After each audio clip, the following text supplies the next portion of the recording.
welcome to episode 17. Today we are going to be discussing metabolic health. We're going to do kind of a deep dive with Robyn. She is an MD and now she has transitioned into functional medicine within the past 2 years. So today we're just going to kind of dive into metabolic health, what that means, what it's going to look like in your life, and how you can incorporate some new tips into your life to hopefully improve your health. So we're excited to discuss with you all today. Do you want to share about how you transitioned to functional medicine and what that is? Sure, yeah.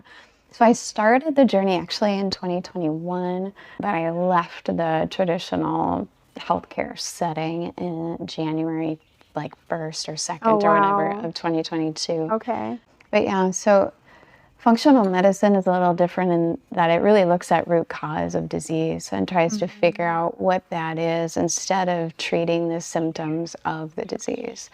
And really, when it comes to metabolic health, I think that is probably the best example of where functional medicine really shines. Yeah, what is metabolic health? I know a lot of people would probably know what metabolism is, but I mean, I think people throw that word around a lot, but what is it actually? So I guess that's a really great question. Metabolic health to me is how healthy is this person down to the cellular level. So, and in functional medicine, we really study mitochondrial health. So in order to understand metabolic health, you need to know a little bit about your mitochondria. Mitochondria is a word that people are maybe getting a flashback to like 10th grade biology class, unless you're homeschooled like Monique and you're like, I don't know, did I do that? I was homeschooled, yeah, through high school, but yeah, I don't know, is that something I should have learned? I mean, I think homeschoolers are smart. What are you saying? Yeah. But I mean, they should be, and they are. It's just some people focus on science and some don't. But it's so just like a recap, maybe for people who don't remember high school biology. Yeah.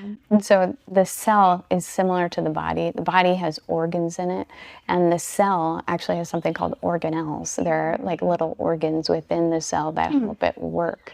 And the mitochondria is really like the engine of the cell. It's what takes in your fat, your protein, and your carbs, and it burns it like an engine to create energy for the cell to run on. And so when I'm thinking about somebody's metabolic health, I'm thinking about how well is that engine burning? Yeah. How well does it take in fat, carbs, protein, and create energy for the cell to burn on? Yeah. And is it dysfunctional?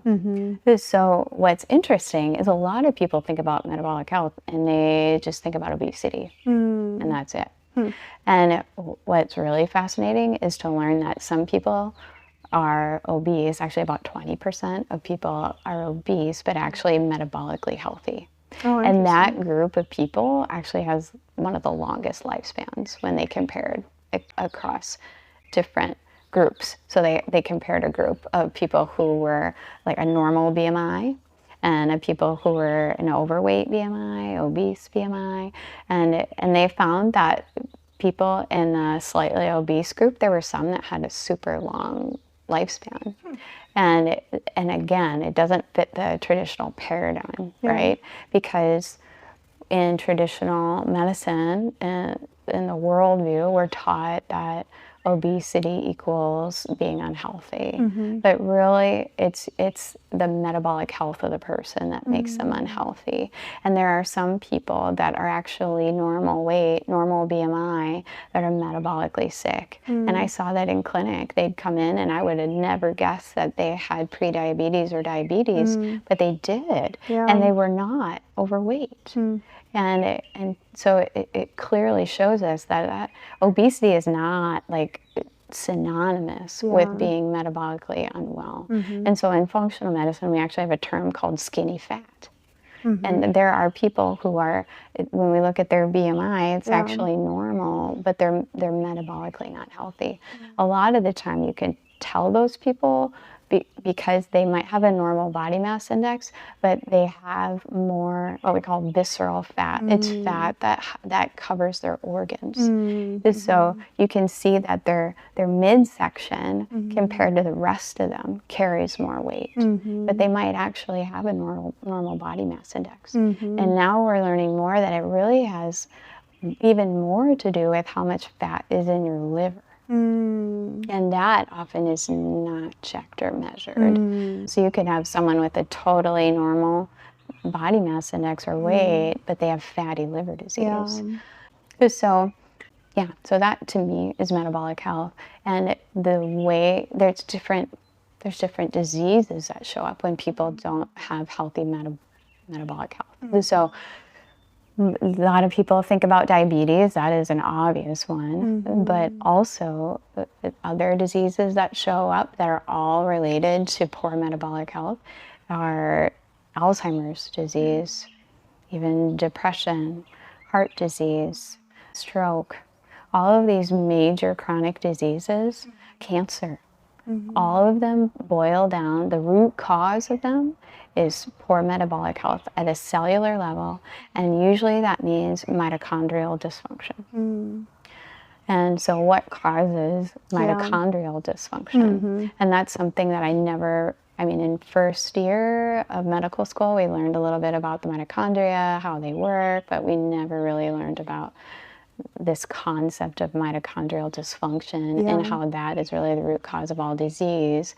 And so that's where traditional medicine really falls short. And a lot of people don't understand it, but it also explains why so many people today are struggling with their weight, and why so many people are calorie restricting and doing what they're told to do, which is eat less and exercise more, and they're still overweight. And then they're told it's their fault. I also think that the social media algorithms can get people into that too, because a lot of times, like, if you follow someone who puts that in, you know, their concept is like, eat less, eat this many calories, then you'll lose weight, and then it'll continue to feed those videos. I remember that there was like a time that I was like struggling with things, and I went on social media, I looked at one video, and then all of a sudden I was getting tons of videos like that. And then when I started following this other people, like, or started spending more time watching these videos about people who were exercising, gaining muscle, you know, instead of fat, you know, focusing on that, and then eating like macronutrients, you know, stuff like that, like fueling their bodies appropriately. So then it started showing me those videos. But I think it's just really important that whatever health stuff that you're feasting on online, like, make sure it's reputable sources, make sure these people are vouched, you know, because a lot of times, like, you don't know, and like, you're just like scrolling through, and if you spend time engaging in these videos and concepts, you're going to keep getting fed that lie or whatever. So you got to make sure that you're like watching something good and that's going to actually help you. You know, I think what's so challenging is there's so many thoughts out there. And some things actually work for some people and not others. The reality is there's like no one way to get perfect metabolic health. There just isn't, because we're all so different.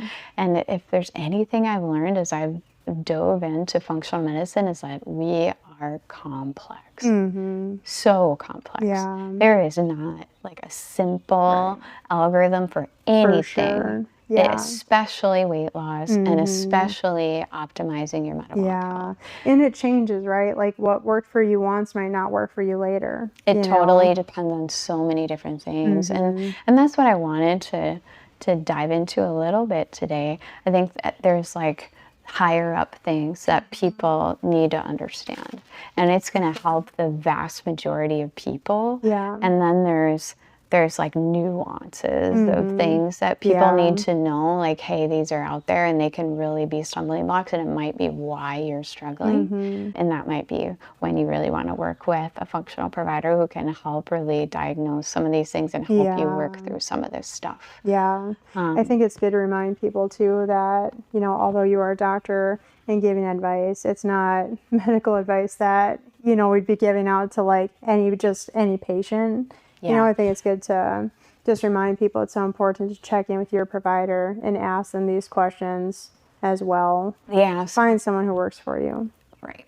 So this is just meant to be like a eavesdropping conversation. Like people can hear a casual conversation, me sharing some wisdom and my opinion about things. But you're right. It doesn't substitute medical care. And this is totally separate from my practice at Sparrow Wellness Clinic. But I do just want to share some tidbits of wisdom that might help people. So I think it's important for people to understand, you know, this big model that we have followed for decades, which says if you want to lose weight, you need to restrict calories and exercise more. If you put, and I remember saying these exact words to patients because it was what I was taught, you know, if you don't put more into the gas tank, you know, like restrict that.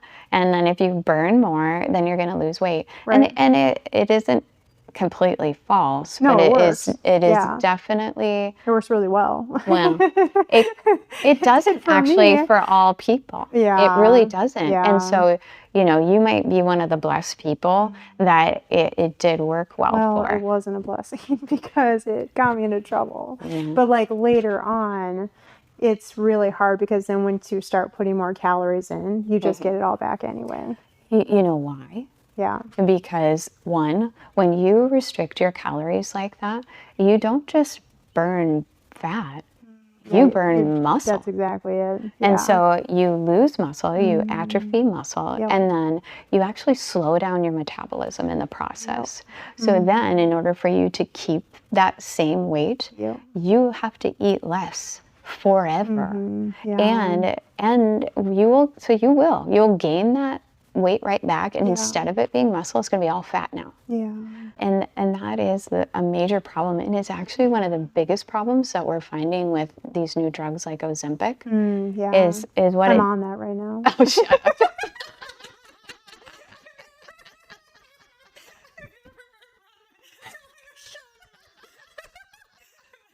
Awesome.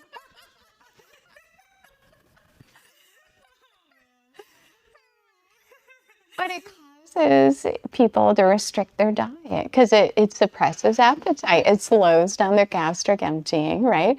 And so then Monique's like, can't even. I'm almost choking on my tea. That was good. So they restrict what they're taking in because their stomach's so full and it stays full forever.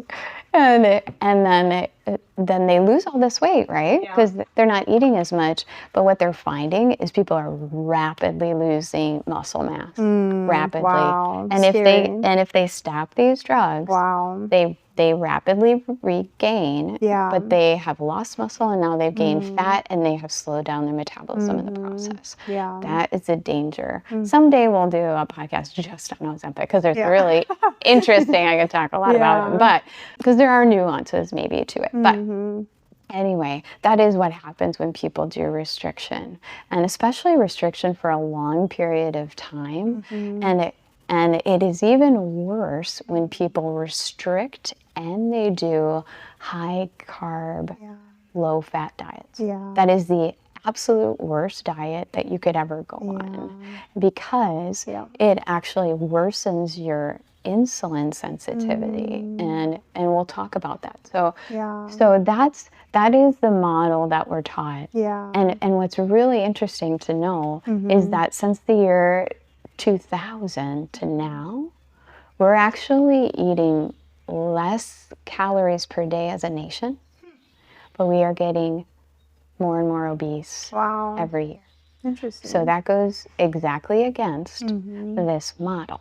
That if we all just ate less, we would have less of a weight problem. Because it is not that easy and it is not that simple. They're basing it on the law of thermodynamics, but that's within a closed system. And our bodies are not a closed system. There's way too many outside influences that impact our metabolism, hormone regulation. I mean, all these things that go into it. Okay, totally. And our microbiome. I mean, there's so much. So that's why people feel like I'm a failure. I don't know why I don't get that. I meet patients every day that I look at their diet and I'm like, wow. I mean, like, you're not eating a bunch of crap, but the weight's not budging, and they're exercising, they're doing everything right, but they're not losing, and that's because there's so much more to it than just that. And we need to stop shaming ourselves. Okay. For and you know, if anybody out there is judging other people for being overweight, you need to knock it off, because it is not easy. It's not. No. And it's not all about that. There's an alternative model called the carbohydrate insulin model. And this is the one that I think is way more helpful.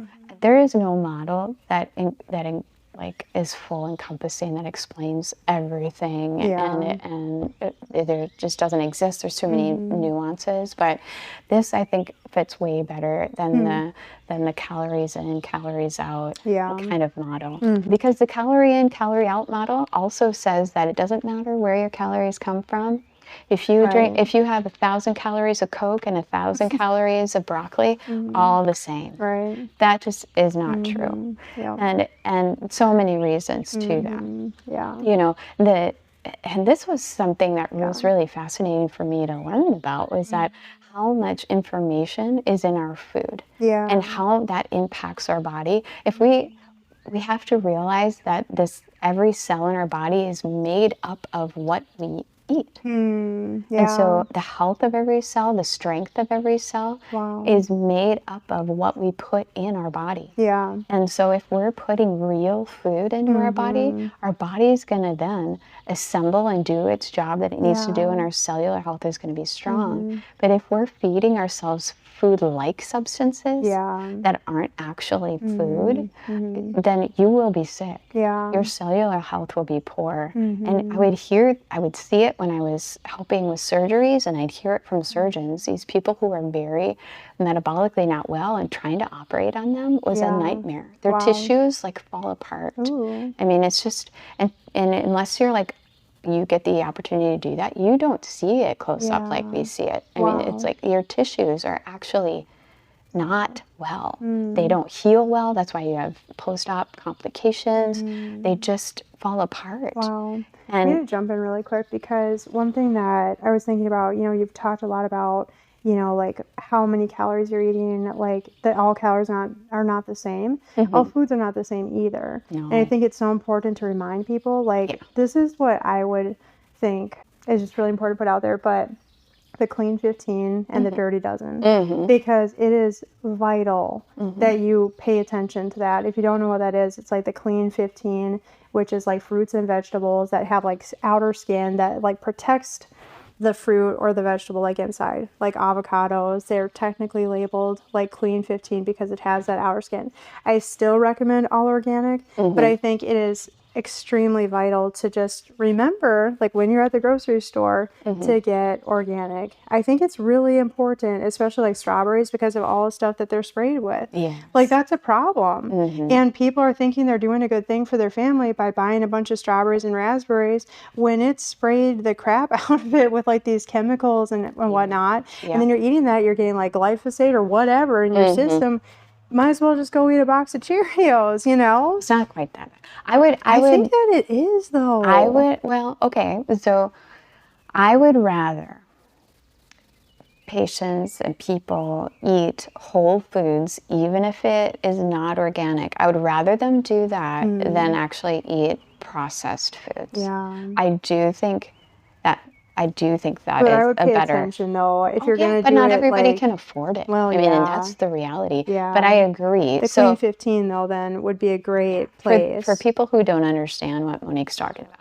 So they every year put out a number for the clean 15 and the dirty dozen. The dirty dozen are the most chemical laden, pesticide laden fruits and vegetables. It's like all the berries. Yeah, of the past year. It does vary a little bit each year, but they're about the same. But so you can look that up, and then if you need to restrict, like because you're financially trying to figure out what do I really need to get organic, so then focus on the dirty dozen. Yeah. The clean 15 are the ones where you're like, okay, maybe I don't have to get organic for these. Bananas, avocados. Yeah. Yep. So that can be helpful, but you're right. So going back to mitochondrial health, right? So one of the things that really injures the mitochondria is toxins. And so that comes from pesticides. It comes from plastics. It comes from a lot of things. We'll do an episode sometime just talking about toxins and talking about how to detox and what things to be aware of in our environment. But you're absolutely right. And so that is not accounted for in any of these weight loss models, living in a mold-filled house. I mean, there's just so many things that impact mitochondrial health that actually poison them so that they're not functioning well. And then people can't figure out, why can't I lose this weight? Heavy metals is another one. There's just so many. But all food is not equal. And the way that I picture it, because I'm kind of a visual person, is there's a whole field out there called nutrigenomics. Have you heard this before? Nutra meaning nutrients, genomics meaning genes. So if you picture each cell in our body being like a car, like I described before, and the mitochondria being like an engine, picture our genes being like road maps. And just like when back in the day, I don't know for you, Monique, but when I learned how to drive, I actually had lots of maps in my car. And because it was before the days of GPS and all of that. So I had maps when I moved to Pittsburgh, man. I had maps for everything, and I'd be pulling them out because I got lost every day. So I picture yourself in this car. You've got lots of maps, and they all lead to different places, but they're rolled up like a scroll. Okay, each of them are rolled up, and there are different nutrients that will trigger the unrolling of the scroll for different maps that will take you to different places. Okay, so there are nutrients in different foods that are actually anti-inflammatory. They will trigger genes to be expressed. So when a gene is expressed, they actually creates proteins. And it will trigger the unfolding of genes, the production of things in our body that actually calm down inflammation. There are other foods we can eat that will trigger detox pathways. So like our cruciferous vegetables are amazing. So it's like our cabbage and our broccoli, our asparagus. So all of those are super amazing at opening up detox pathways and helping cleanse toxins out of our body. Curcumin or turmeric, those things are amazing anti-inflammatory foods. And they will actually trigger different genes to be expressed. So in a way, people will say like, well, this is just genes is why I'm overweight. Everybody's overweight in my family. And I like to say, well, no, but it's partially true, right? You might have the genes, but they might not all be expressed. We might have maps in our car, but we're not going to drive to those places if we're eating the right things. Does that make sense? But if you're eating the wrong things, you certainly will. And if you have that map, some people don't have that map. But some people have a map that will take you to diabetes, and that will take you to Alzheimer's, and that will take you to cardiovascular disease if you eat certain foods that trigger it. So what foods are going to take you, are going to open up those genes, right? And start expressing cancer. How can people learn that? Like, how can they... like just look at your family tree and like what things that they have or testing that they could do or? Well, I would say the best way is looking at your family history. So if you've got a family history of a lot of cancer, then you know that that's a map you likely have. If you have a family history of Parkinson's, Alzheimer's, diabetes, all of those, it just means the map is there, but it doesn't mean that it has to be expressed. And the good thing is too, you might have been like me and lived on Lucky Charms when I was a teenager or whatever, or bread and all that. I was in that like low fat. Like if I just don't eat fat and I just eat bread all day, I'll be fine. Because there's no fat in bread, I won't get fat. I believe that. Yeah. And because that was what was being taught at the time, and we won't get into it, but research was funded by certain companies to have us believe that. So even Coca-Cola put $20 million into the research that says a calorie is a calorie, right? So it's like, okay, so that's another problem with all the research studies is knowing, well, who's funding all this stuff, And the sugar corporations are the ones that were on this anti-fat campaign. Because when you start going low fat, you know what makes it taste good? Sugar. So then nobody's watching to see all of these products are loaded with sugar because they have to make it taste good somehow, right? And it's the sugar companies that funded that research. Okay, and now we're paying the price for it. Big candy, big candy, big sugar, big bagels now. But it's true, and now we're trying to unwind the damage that was done. But the things that are going to lead us down that path, open up the maps of metabolic disease and dysfunction, the Alzheimer's, the cancer, the diabetes, all of that are going to be sugar and carbohydrates that are rapidly digested and brought into the bloodstream. And we'll call them foods of high glycemic index is what they call that. So they'll rapidly go into the you're smiling at me. Why? Because I was thinking that someone out there is saying, these are a few of my favorite things. It's hard though. It's very addictive. Oh, yes. So I was, it's pretty interesting. I was listening and hearing this study that was done looking at they took and made these milkshakes and had people drink them. They were the same calorie content, same fat content, same protein content. They tasted the same volume, and the only thing that was different was the carbohydrate in it. One had a very slowly absorbed form of starch in it, and then they had one that was like in between, and then one that was rapidly absorbed. And then they measured their blood sugar levels, and of course the one that's rapidly absorbed, right? It's a big spike in blood sugar levels. It brought up their insulin, which we'll talk about, and they did brain MRI imaging, and that one, there was an area called the nucleus accumbens in the brain. That is the addiction center. And it lit up like crazy.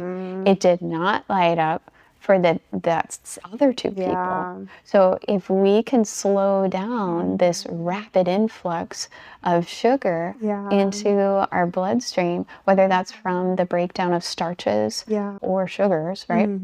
If we can slow that down, then we're not going to trigger this addiction center in our brain. But it is powerful. And that is why we're in the place we are right now. And I had a conversation with a patient just this week.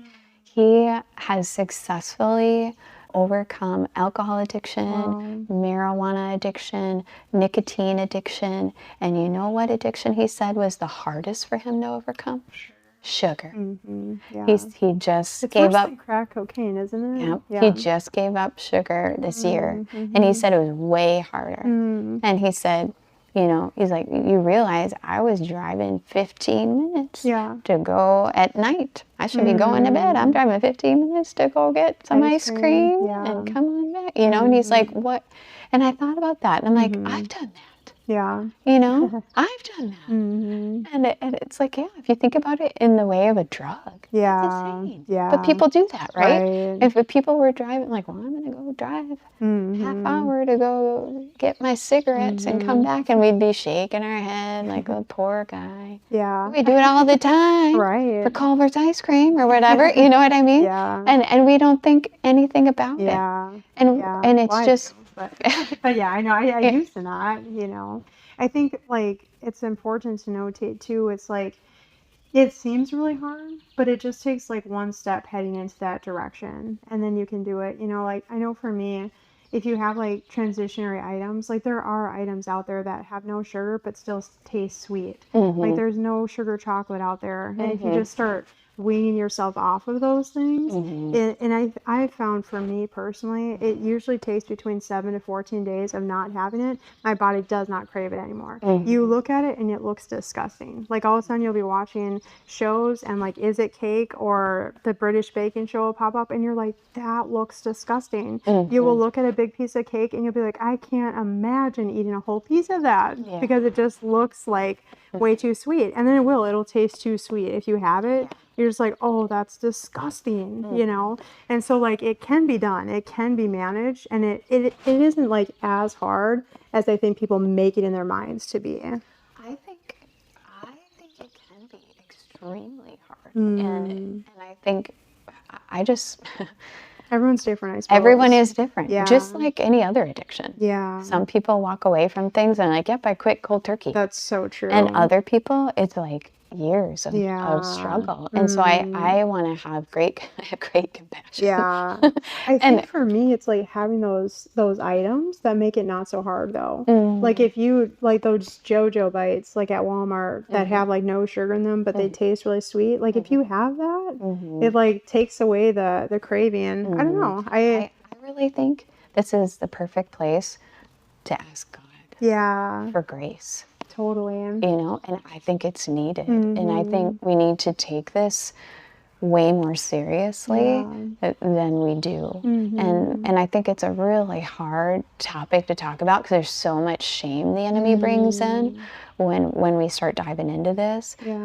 And people just say it's impossible because it feels like it is. Yeah. But they can. One, I think people need to like get support from their friends, family, to say, hey, I really want to make myself healthier, but I want to do it with someone. Yeah. Can you do this with me? That's true. You know, and I want to invite God into this because anything I have done that's been hard, especially hard with my flesh, I know I won't do it without Jesus. That's true. And so we need to ask God, help me. I want to take care of this temple and I need help to be set free from this sugar addiction, from this carb addiction. Yeah.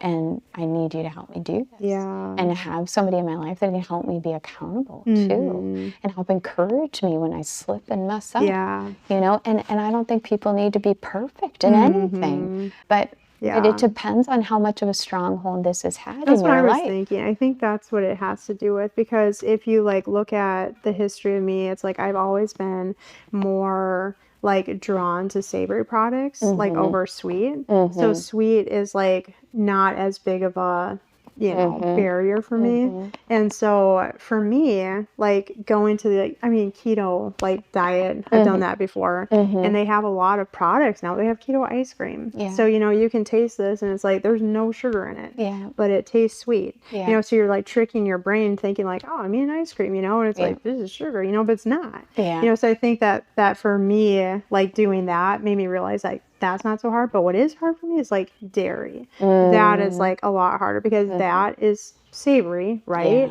And so like that is a lot harder for me. So I can more relate to someone if they're like saying like I'm struggling with dairy, that's really hard. Like I can relate, like that is really hard, legit really hard. Like I've had weeks off of that entirely, and there's not as good substitutes, right? So that's the thing, like with sugar, there's tons of amazing substitutes, and I could give you a million of them, but I'm like, oh, try Lily's chocolate chips, try Rebel ice cream, try this, like there's like so many. But like dairy, there's not a lot of great dairy substitutes out there. I think too, another hard thing for a lot of patients though is when we study the American diet, most Americans, 75% of their food consumption consists of highly processed foods, that's which true. are all fastly absorbed carbs, and highly loaded in chemicals. Highly loaded in chemicals. So talk about a double whammy. Scary. You have an influx of sugar into the bloodstream, your insulin levels go up, and you have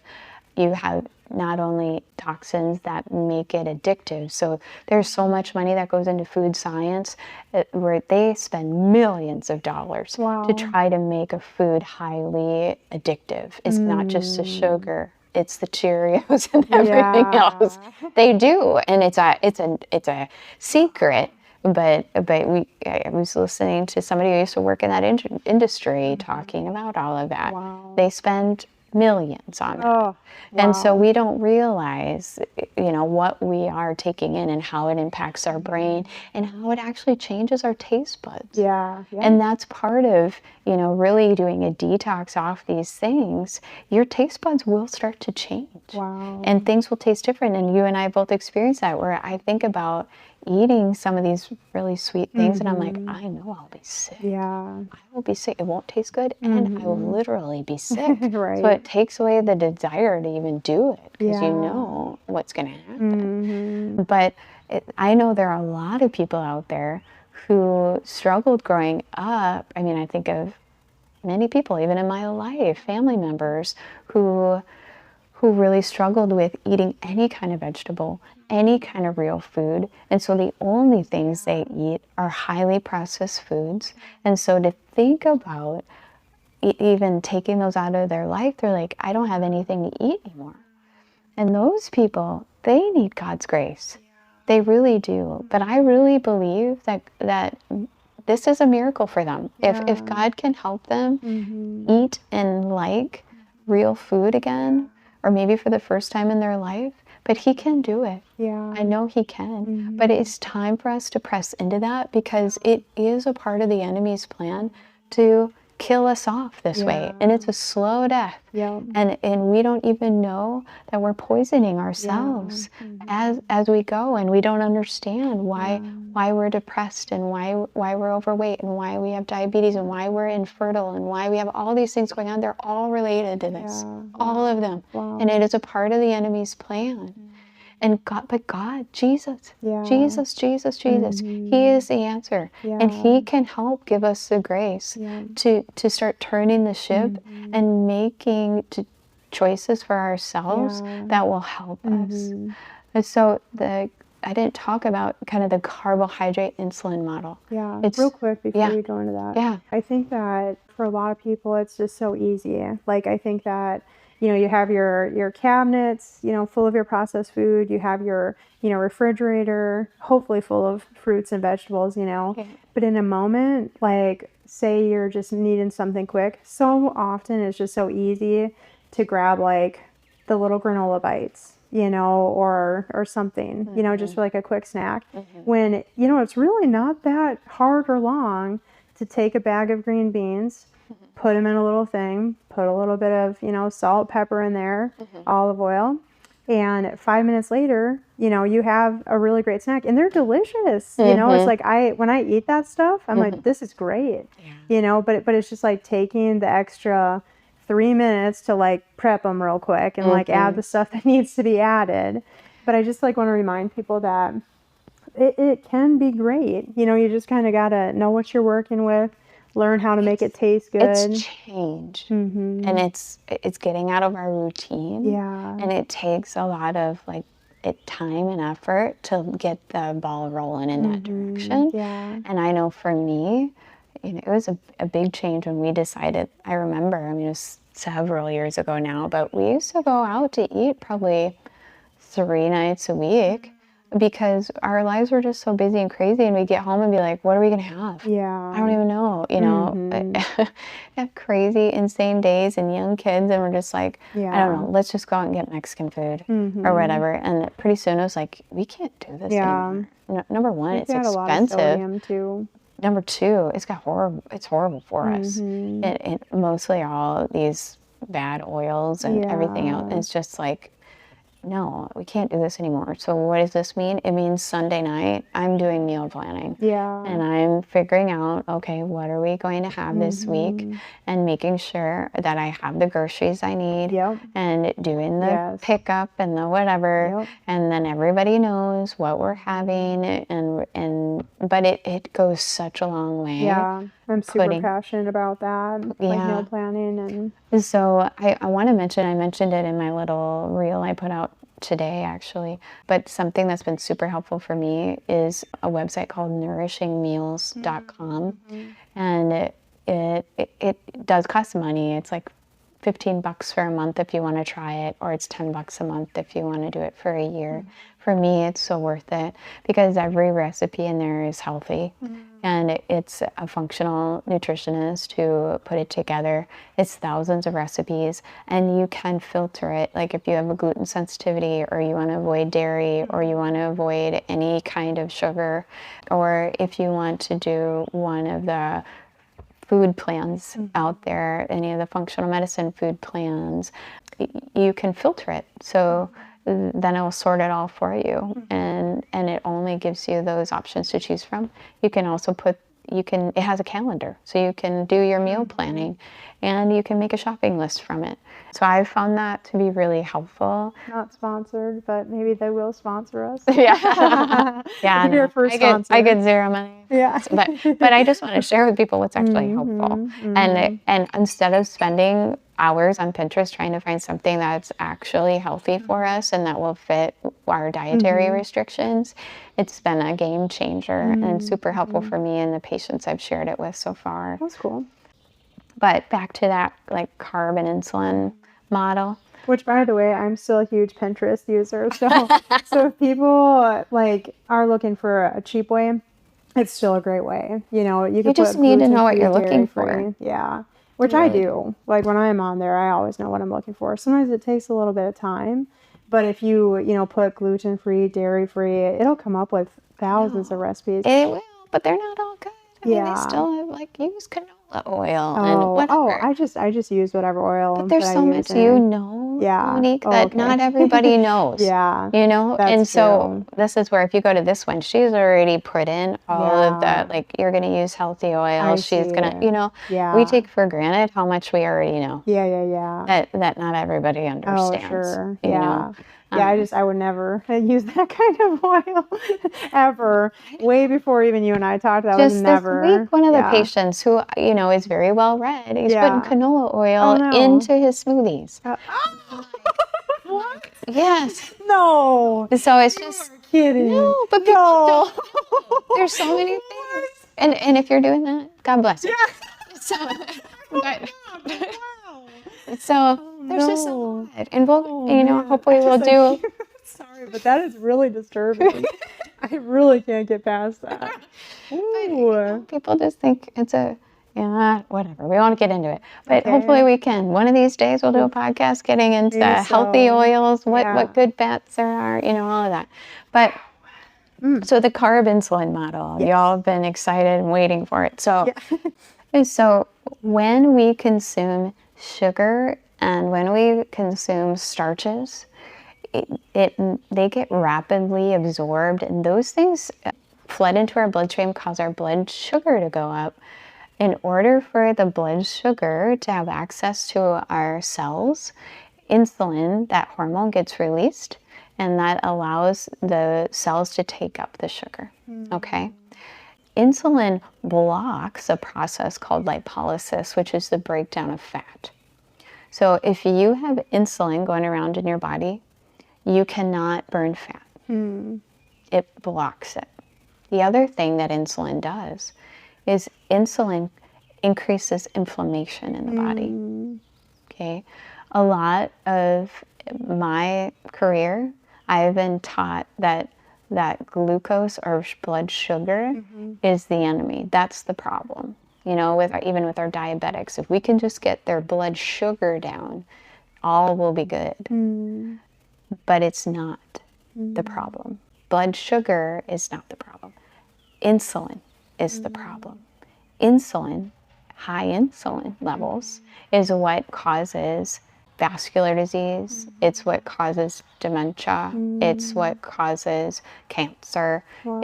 It is insulin. That's the problem. And there was a study done, the Accord study, where they took diabetics and they said, okay, we're going to take this group and we are going to aggressively manage their blood sugar and get them down. And they give them medicines that lower their blood sugar by increasing insulin. And you know what happened? Mortality went up. Every measure of diabetes complications went up, not down. Wow. Okay? And that's why when we give patients whose pancreas is burnt out insulin, they all gain weight. Okay? All of them.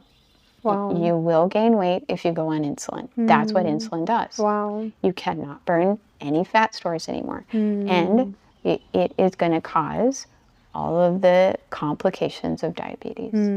But you get stuck in this place where you need it. Yeah. Yep.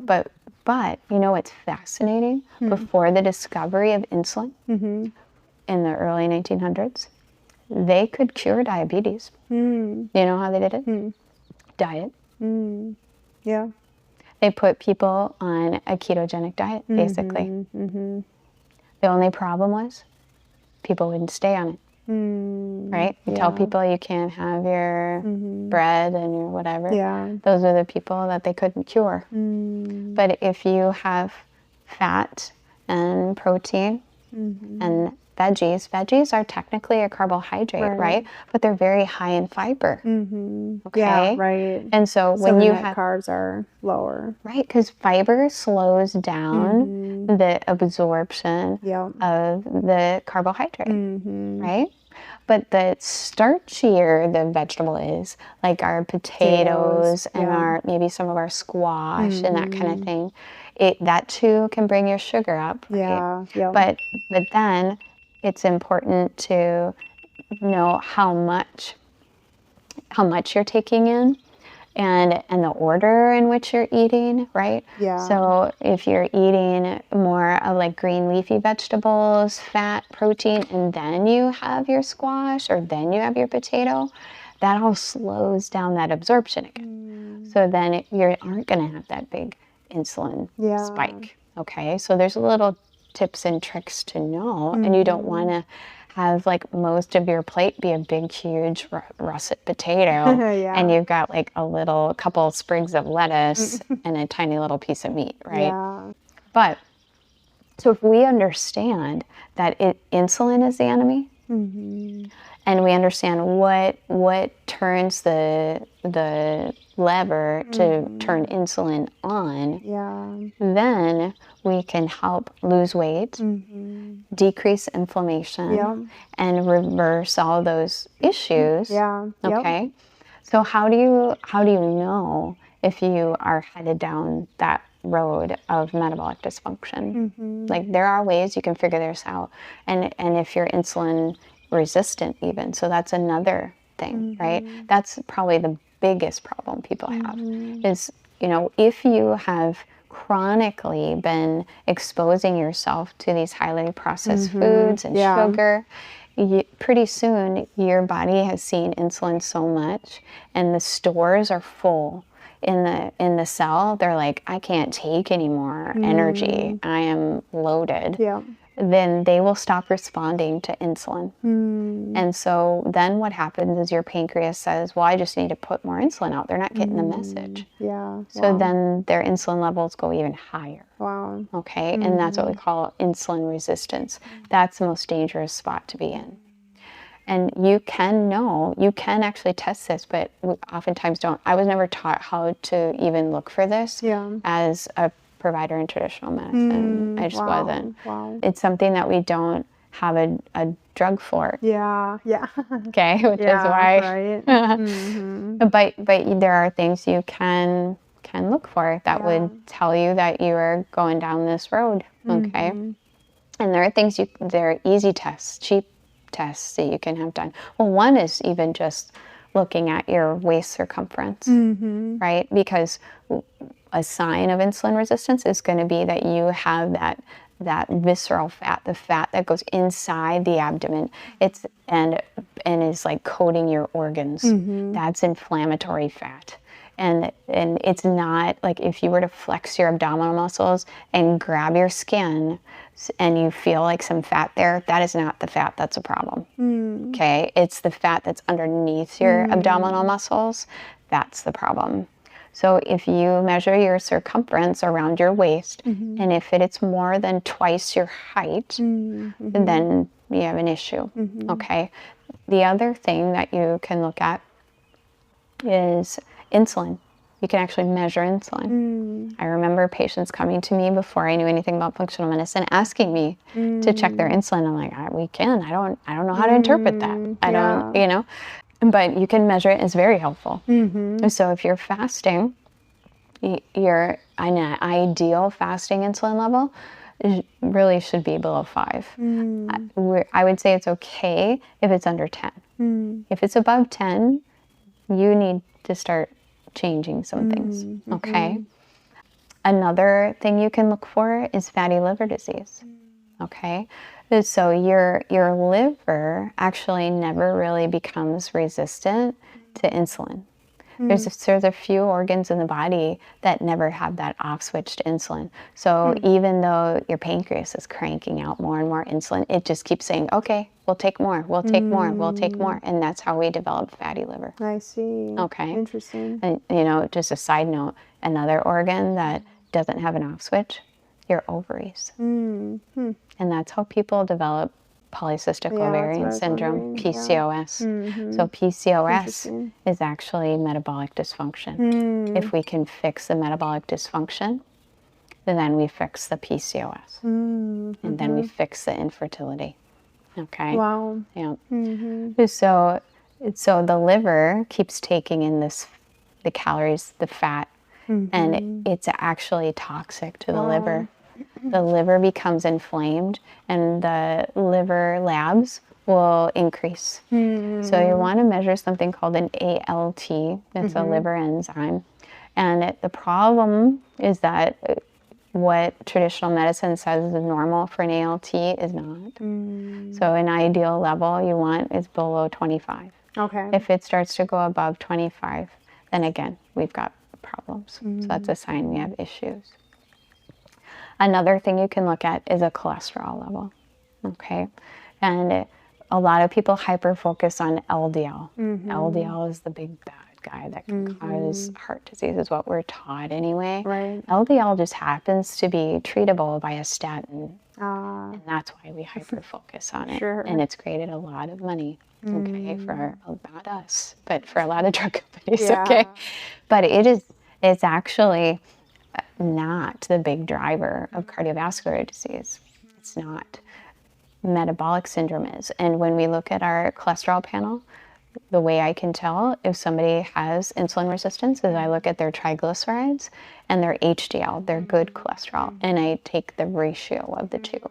So if you divide your triglycerides by your HDL, ideal is really 1.5. Okay. I'm happy if it's under 2. Okay, but if it's above 2, then I'd say another sign that you're heading down that road, okay? And they absolutely can dramatically change with diet. Yeah. Okay? I know that's true. I've seen it in a lot of family members, who changed their diet. I know Gary had an interaction with someone recently who we hadn't seen in a while, who lost 70 pounds, and he was doing the carnivore diet, which was interesting to me. Yeah. It's like no vegetables and stuff like that. But I mean, he completely fixed many health issues, doesn't have sleep apnea anymore. Right. I mean, just really interesting. Yeah. So, yeah, we can get off on the carnivore diet a little bit. But again, he took out of the processed garbage, right? Yeah. And this is the thing. They don't have a drug to fix triglycerides, which is why we're taught as doctors to not really pay attention to it as much. I mean, we have some, they don't work super great, and they basically just tell us, look, if they're like over 500, then don't do anything about it. You know what I mean? And not really recognizing just how important it is and what a sign it is of poor metabolic health and the complications that will come from it if we don't address it. So people need to understand that. So carnivore diet, that's an interesting topic. I've had more and more people kind of bring that up. And I'll share my opinion, just my opinion. Because I've had a lot of people be like, man, I just feel amazing on this carnivore diet. And I think for short term, maybe. But I find I just have a hard time believing you're not going to have nutrient deficiencies and other issues. I think sometimes it's helpful for people who are just trying to figure out how can I take things out of my diet and I'm just going to limit it to meat. That'll make it easy. I don't have any decisions to make. You know, let's just do that. That's why ketos work well for me so many times, is because it makes it really easy to not eat like the processed stuff. And so I can just, you know, quickly grab, you know, this or that at the store, some meat, some veggies, you know, some fruit. You know, I usually have like an apple or strawberries on that. So it's just like easy for a certain period of time. I would never recommend that long term to anyone for a lot of reasons. Well, and I actually think you can do ketogenic diet means so many different things to so many different people. That's true. There are so many unhealthy ways to do a ketogenic diet. I think there is a way to do a healthy ketogenic diet that you can easily do for the rest of your life, not be nutrient deficient in any way. But a ketogenic diet really has high fat. So usually, you know, 70 to 80% of your macronutrients coming from fat, and then the rest protein and a little bit of carbs. And it's hard to do, and it's hard to do with healthy fats, and that's the key. Can you do it with healthy fats? Healthy fats being avocado and olive oil and nuts and seeds, not bacon and everything else, right?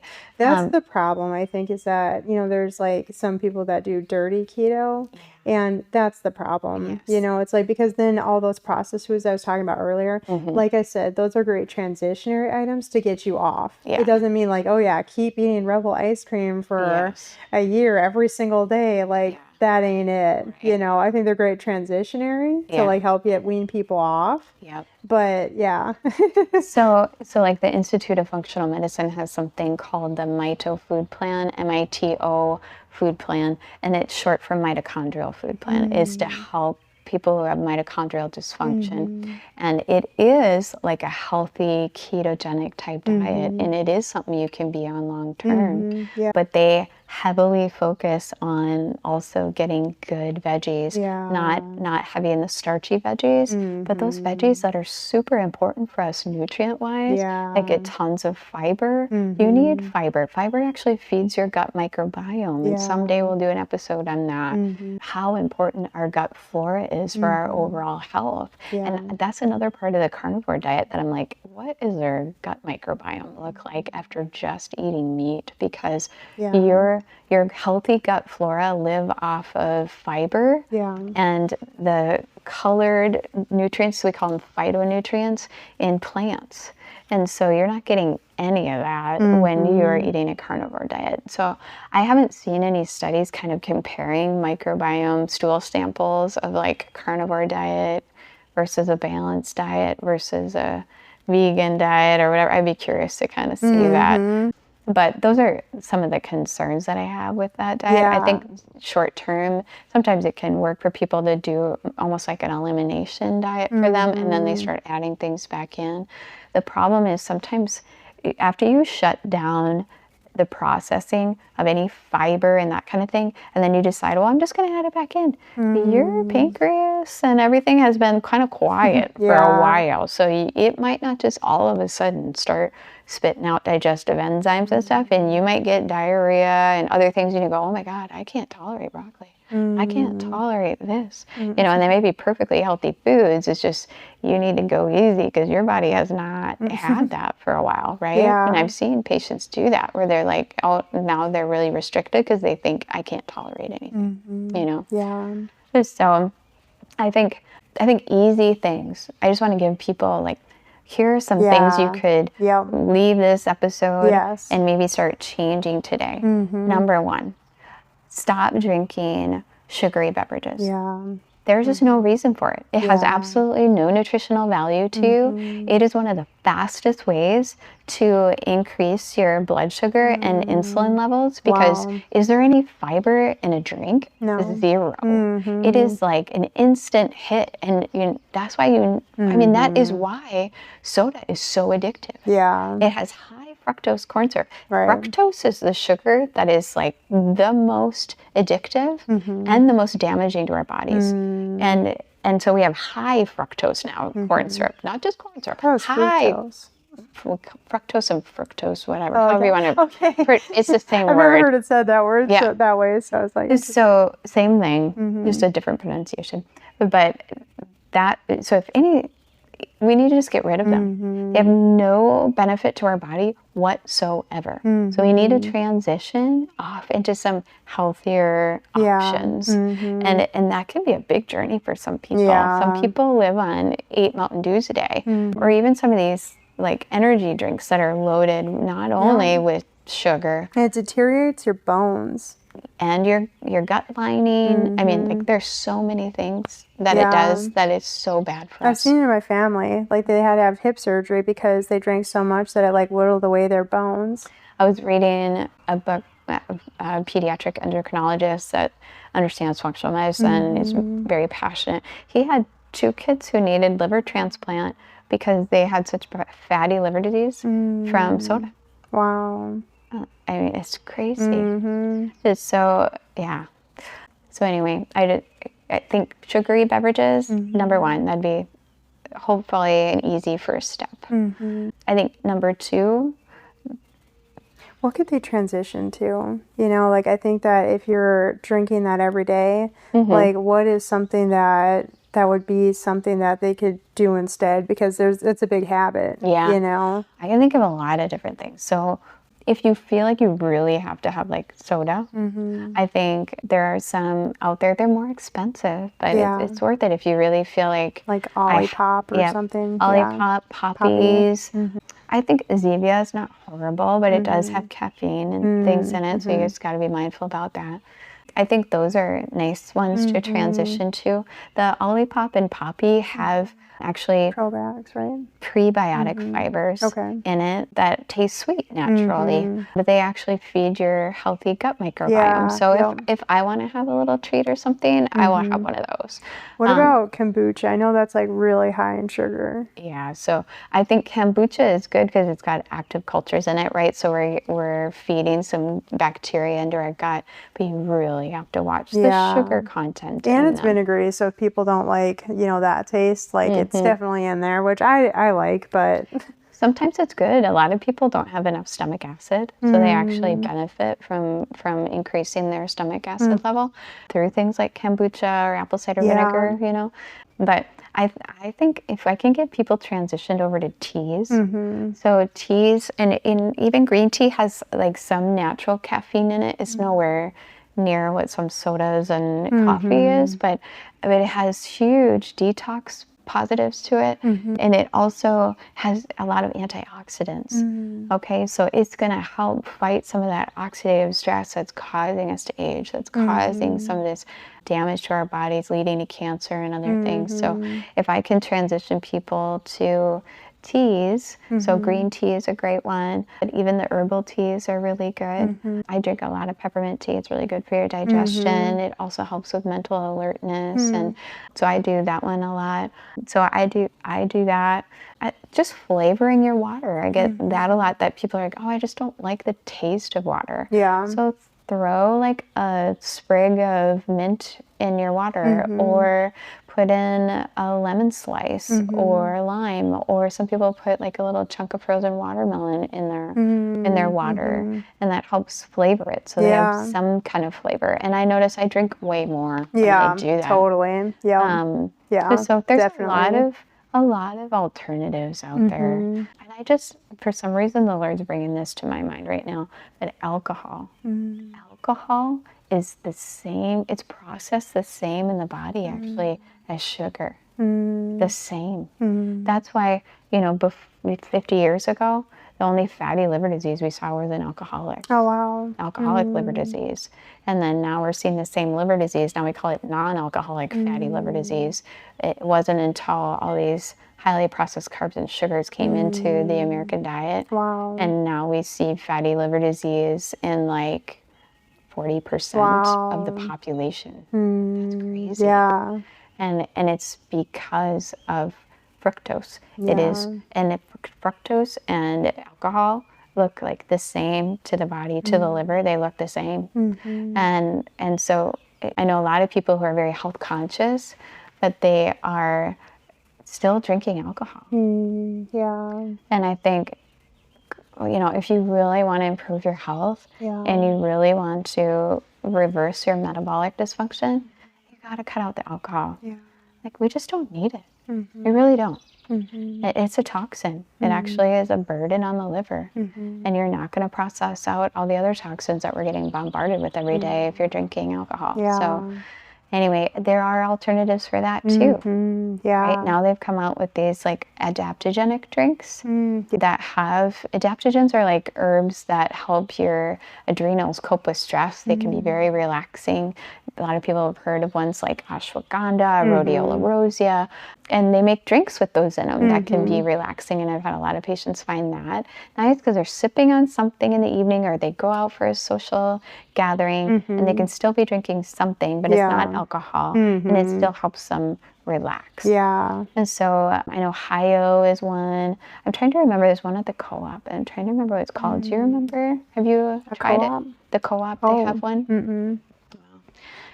No, I was just thinking about sparkling water because the Aldi sells ones, and one of my favorite brands is Waterloo. Oh, yeah. And they just made a Pina No Colada. It's Oh, called. really? Yeah. And then they have a rosé one, and the rosé one tastes just like wine, and it is delicious. Interesting. Yeah, I absolutely love it. Oh, that's it. And then I put like mint in it sometimes, and so then I put that in with my drink. But yeah, it's really good. Yeah. That's awesome. That's really cool. Yeah, I need to go get some because I think they're just limited edition for the summer. That would make sense. But they're really good. Okay. Well, now everybody's. They give you a placebo effect, though. I had a friend here the other night, and she's just like, "Are you sure this isn't loaded?" I'm like, "Nope, it's not." That's funny. So other easy things. Maybe not easy, but maybe first steps, things that people could do. Maybe one day a week, have a day where you don't eat any highly processed foods. I think it'll challenge you to start like, okay, how am I going to fill in a day full of real food? Yeah. And what could that look like? And once you start getting one day and that is plausible, then you can start expanding it to 2 days a week and 3 days a week. Or maybe now all my dinners are going to be not have any processed food in them, or at least highly processed food, right? Yeah. So if something comes in a bag, and has an ingredient list a mile long, then it's highly processed, okay? If it's got 5 or less ingredients in it, it's better, right? Way better. So, and if you can't pronounce some of the words, that's not a good sign. Yeah, right. It's junk. And anything that has high fructose corn syrup, maybe just start looking at ingredient labels. Start looking for things like high fructose corn syrup. And just anything that has it, do not consume it. That would be another easy thing. Another thing that people could do is having a savory breakfast. And I think that was probably the hardest one for me because that breakfast was probably the highest like carb intake meal that I would eat. I just grew up on cereal and oatmeal and other things, and I'm like, I don't know. And it takes more time, honestly, to make eggs or something like that. So and maybe start spending some time, like on that nourishing meals. They've got tons of ideas for Yeah. breakfast. Even the Food Network I was looking up the other day had like 71 different like healthy breakfast ideas, and a lot of them were good and Yeah, like a lot were lower. probably not. Yeah, I mean, yeah. Like one that people have to be careful about is yogurt. Yeah. Yogurt can be so full of sugar. Look at the sugar content in the yogurt, and don't go low fat. Right. Actually do full fat yogurt, because when they do low fat, you know what they fill it in with? Sugar. Right. To make it taste better. So the less ingredients, the better. Make it plain. You will develop a taste for it. Yeah. I know even my own mom's like, oh, I can't do that plain yogurt. I just don't. The Too Good brand is amazing. It has 2 grams of sugar in it and a lot of protein. And they have berry, they have lime, they have lemon, they have peach, strawberry. They're really good. I just do plain, and I add my own berries. So then I'm getting like real berries with the real fiber and different things that are in them. And good transit, but the sugar content might still be higher in the plain yogurt compared to that one. Maybe. Yeah, because I think most plain yogurts that I've seen have way more, but they do have plain yogurt too. So that only has 2 grams of sugar, and then you can still add the berries to that one too. So I'll do things like I'll add berries, I'll add nuts. So I'm getting some healthy fats and protein that way too. Yeah.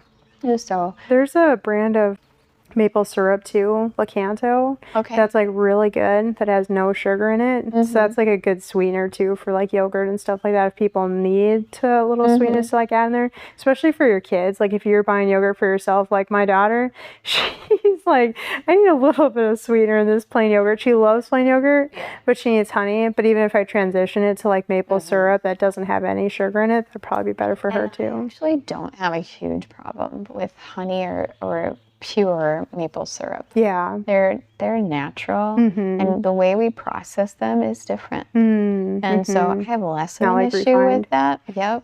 So if people do need to have something, then I'll do that. So the other thing is, so if people are like, well, I have to do my oatmeal every day. Oatmeal is not all that bad, especially if you get organic oats. And I would recommend gluten-free. I think the world would be better without gluten, honestly. Right. Yeah, we could do a whole episode on that too. Yeah. But and so you're getting the whole oats. You're not buying the little bags that have all the chemicals and sugar in them. You're actually buying just the raw oats. And I add things to it. Like I'll add hemp seeds. I'll add ground flax. Yep, and chia. And then I even put like unsweetened coconut in it to add some healthy fat, but it also adds a sweetness to it. And then I'll add berries, and then I'll add nuts. And it's amazing. And it really fills you up for a very long time. And then you're adding protein and fat, so it slows down the carb processing. Yeah. So there's just tricks. There's so many ideas. Yeah. I mean, I feel like I could probably talk all day about it. So, even like avocado pudding, you know, like adding cocoa powder to that and chia seeds to that. Like there's just so many things out there now. You just have to do your research.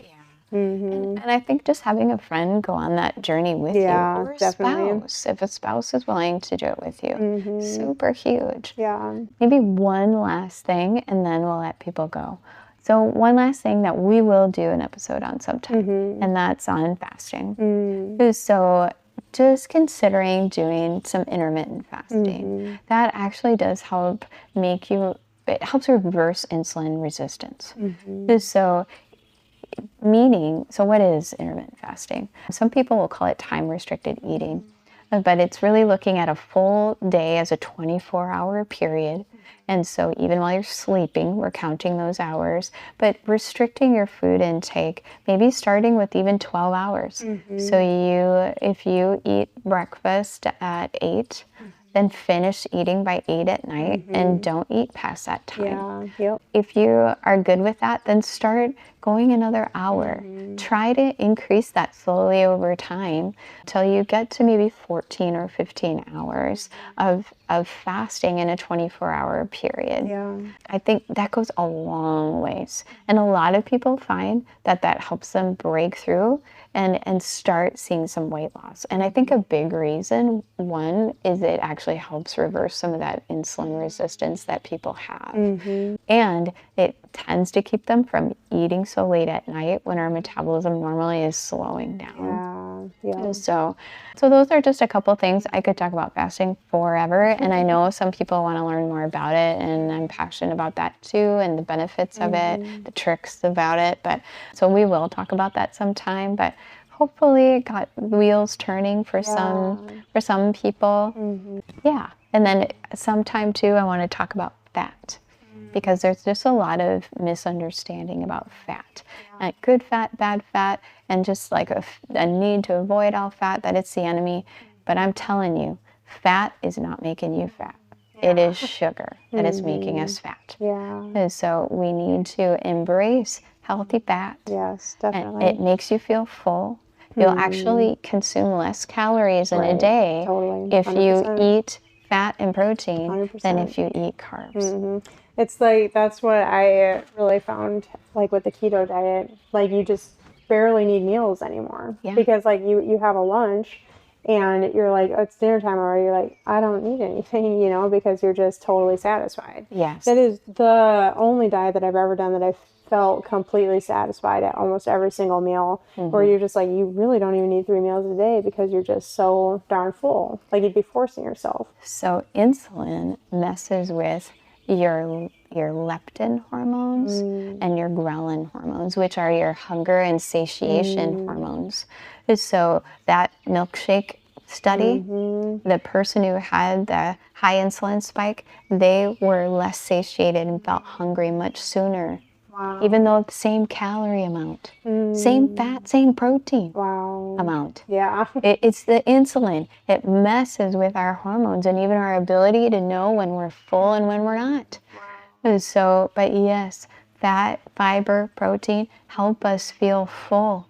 And so then you won't need to eat more. You'll be satiated. And so, yeah, so hopefully we got you excited about life change and thinking about a healthier you. And we hope to do more podcasts in the future about health. So if there are like hot topics that you want us to talk about in the future about health, just send us a message and let us know. And like this episode and subscribe to our podcast. Yeah, absolutely. Yeah, and we'll just close in prayer. God, I just thank you for our bodies and our health, God. I thank you for every single person listening to this today. I just pray that there's no condemnation or frustration. I just pray that they just feel a grace and a peace. I pray that they just captured some nuggets that will be able to help them implement some of these things that they've learned today. And if they don't have friends that are like walking on this journey, I just pray that you would bring people into their lives that would be able to walk alongside of them with this, and that you'd help bring partners to one another so that they could team up and get healthy and learn more about what you have for them in this area. In Jesus' name. Yeah, Lord, I ask that you would help people have just a supernatural grace for change, that you would help them, God, really just help change what they eat. And that if you're bringing up a desire in their heart for more health and taking care of their temple, God, that you would supernaturally direct them in every step of change and give them the ability to walk it out. And Lord, I just pray too that you'd help every listener love themselves unconditionally and not look in the mirror anymore with judgmental eyes, but just love themselves and help them take care of themselves in every aspect, mentally, emotionally, spiritually, and physically. Fall in love with the person you made in them and help them just take care of themselves in every area of life. And we thank you for it, God. In Jesus' name, amen. Amen. Have a good week. Thanks, everybody, for joining us today on Hearts for the Kingdom. If you could leave a review on our podcast, we would so appreciate it. And if you could subscribe, that way you'll get an update every week when we release our new episode. Also, visit us on social media and like us on Instagram and Facebook.